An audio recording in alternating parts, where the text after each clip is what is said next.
Okay, we've got Matt Hewitt here with us and about to head into hospital tomorrow and operation on his knee.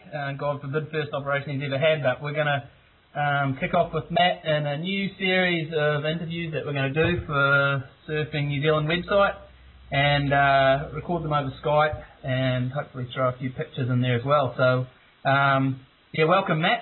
How's it, BK? How's things?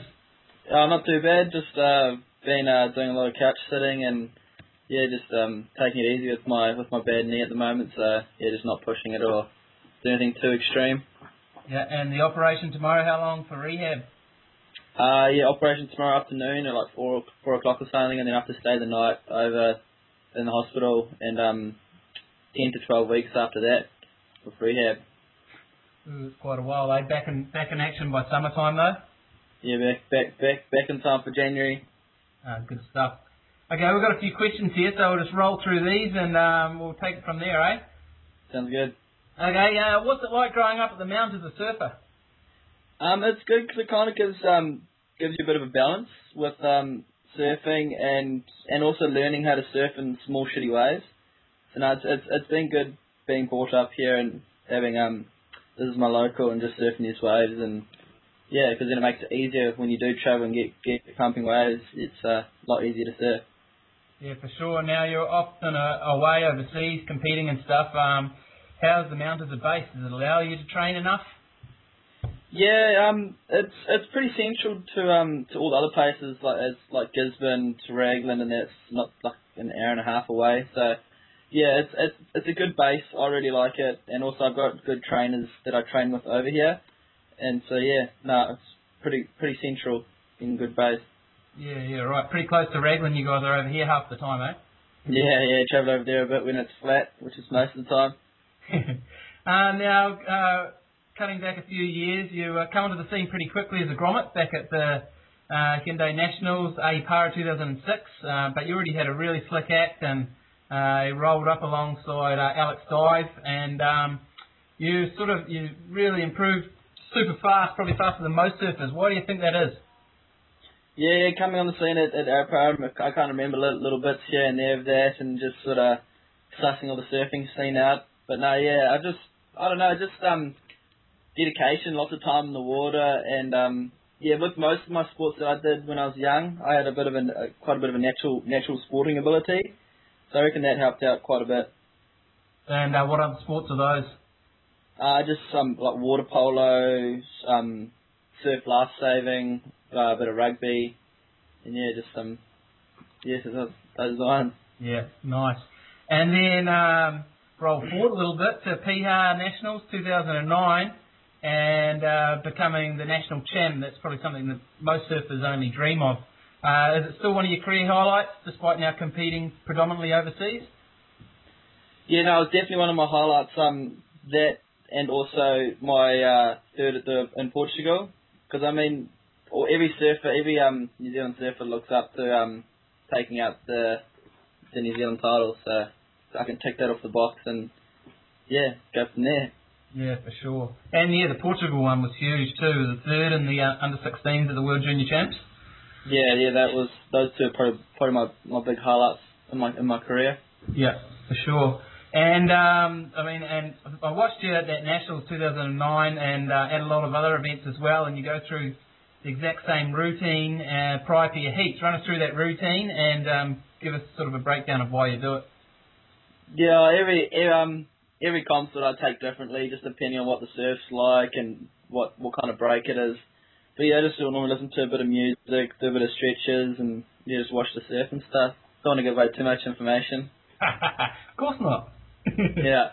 Now you're away from home for several months of the year, surfing different locations. How do you find the lifestyle, and what do you do to keep any form of routine? Yeah, I really love travelling and stuff, being so young too, just getting to see the world and see the new places, surf different ways, and you make so many cool friends along the way, just from just travelling with different groups and that. But no, yeah, just routinely coming home is always good too, just for a bit of a break, because it takes about 1 or 2 days, and then you're ready to get out of here again. Yep, for sure. And Yeah. not too sick of airports yet. I mean, I really like going to the airport because it always means you're either going somewhere on a holiday or you've just come back from somewhere really good. But a lot of professional athletes and certainly surfers get pretty sick of those airports, eh?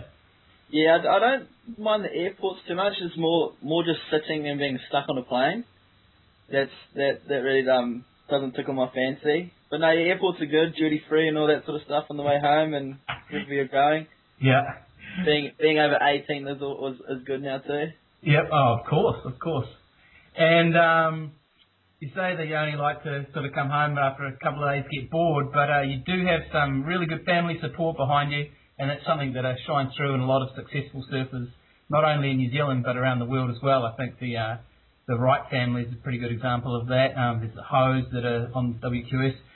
What does your family support mean to you, and what does it allow you to do when you're competing?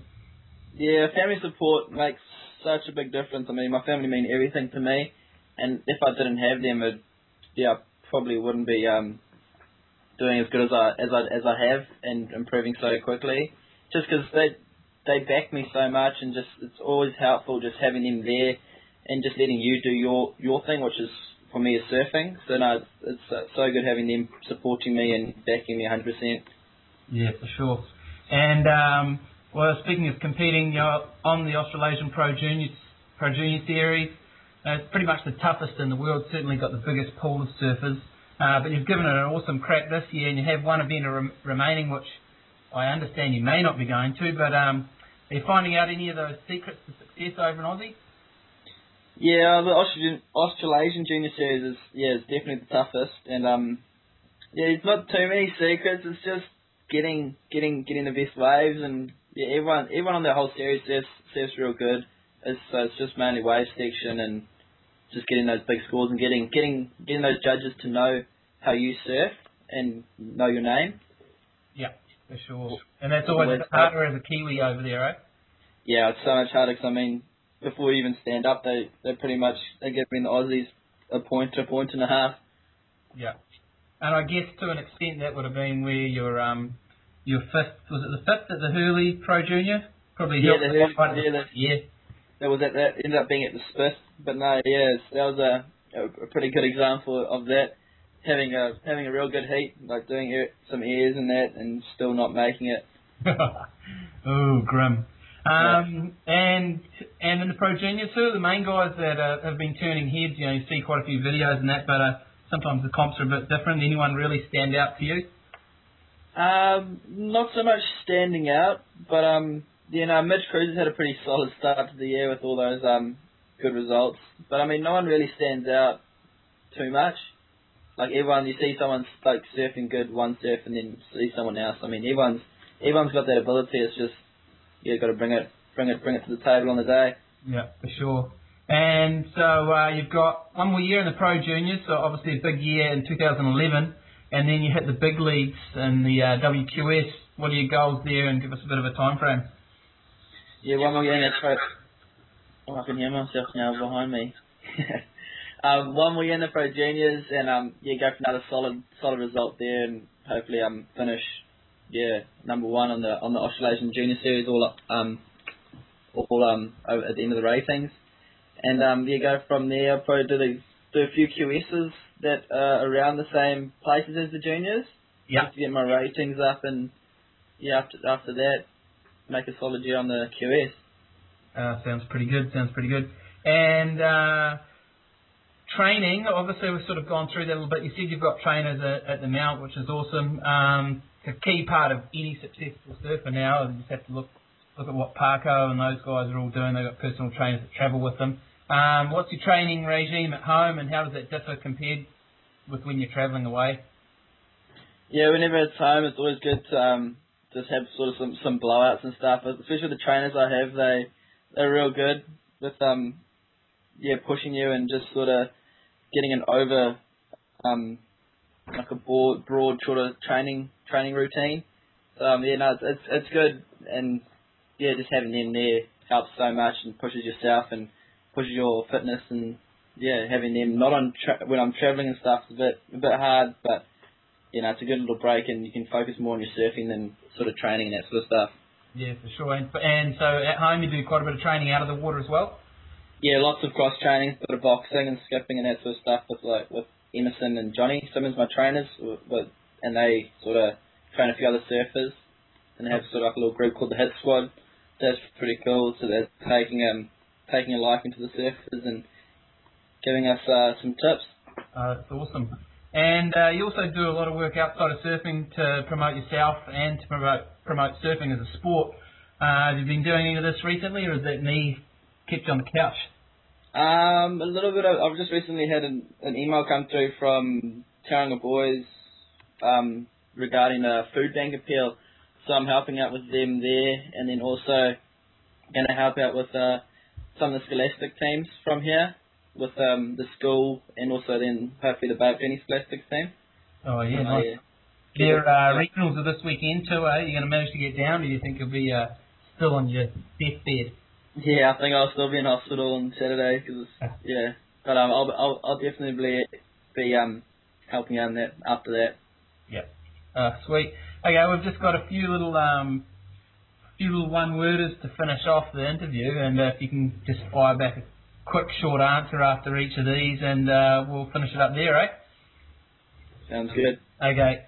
Surfing. Expressing yourself. Family. Couldn't live without it. Tay Street. It's my local. Aussie. Wombats. Strategy. It's the key.